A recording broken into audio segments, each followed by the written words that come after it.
Hi kids, in today's lesson you're going to learn how to improve your cultural theft and appropriation skills and learn how to get away with it scot-free. You might be good now, you might not even know you're doing it, but with my help, you could be the best. If your livelihood involves dealing with non-white or non-male people, stick around for our 5-step process of how you can dominate and abuse any position of privilege. Step 1. Play dumb. How would I know about the plight of Indigenous women? I'm not Indigenous.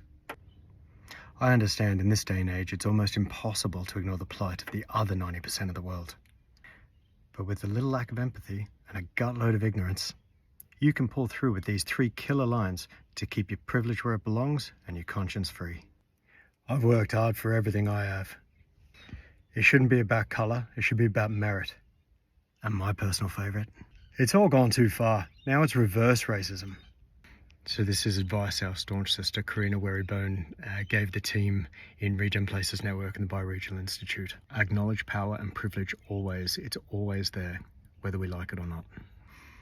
Step 2, selective adoption of cultural elements. This one's a doozy, you're gonna love it. It's where we take shit that's simple and we leave shit that's hard. Simples. Use this killer 3-punch combo at your next DEI infected business party. Yeah, use the talk, but don't walk the walk. Walk the walk, but only do it when you're getting paid in business hours. Talk the walk, but through socials. I actually did 2 of these myself in the last 6 months. I talked the talk, but didn't walk the walk. And it didn't happen because of every business thing that every business owner goes through, and we all know it. But when are you not under the pump in business? When do things not go wrong? And so it's a point of being conscious and accountable for that. I also added insult to injury by talking the talk on socials before I walked the walk and didn't walk the walk. So I was like, yeah, that was me. Step 3, ignore the impact on marginalized communities. The best way I like to lead with this, guys, is with the 3 killer lines. If we don't move on, they'll never heal. We're all Australian now. And this is my go-to in any social situation. I don't need to be fucking welcome to my own country. This was a line from Karina in an email that was helping me develop my capacity about 6 months ago, funny enough, before I made the mistakes. So it's a constant job to remember. In business, where is the line of ownership or claim to something, a piece of work, logos attached to an outcome, etc.? Should it be? Sometimes yes, but evaluate this often. Teach others to do so as well.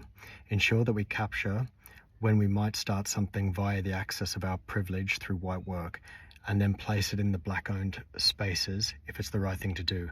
Counterproductive to 101, I know, but this is how we learn to walk together. Okay guys, the first 3 were a nice warm-up, but this is where we really sprinkle the icing on the cake. This is the perfect 1-2 finishing combo, the old take and profit. Is it really theft if you're not taking value? One way I like to get away with this is just simply take the culture and then use it in business for profit. I know, right? So obvious. How do we miss it? I've just recently proven how I did this and got away with it in my latest blog. So you want to learn how to steal Indigenous wisdom, repackage it as your own, and get away with it? Here's how I did it. Step 5, resistance and denial of criticism. Here we are, guys. This is the real kick in the camel toe. You'll have them back in the Middle Ages before you can say, make Australia great again. Try finishing with, that's not what I meant, and you know it. You're too sensitive. You're overreacting. And the coup de grace.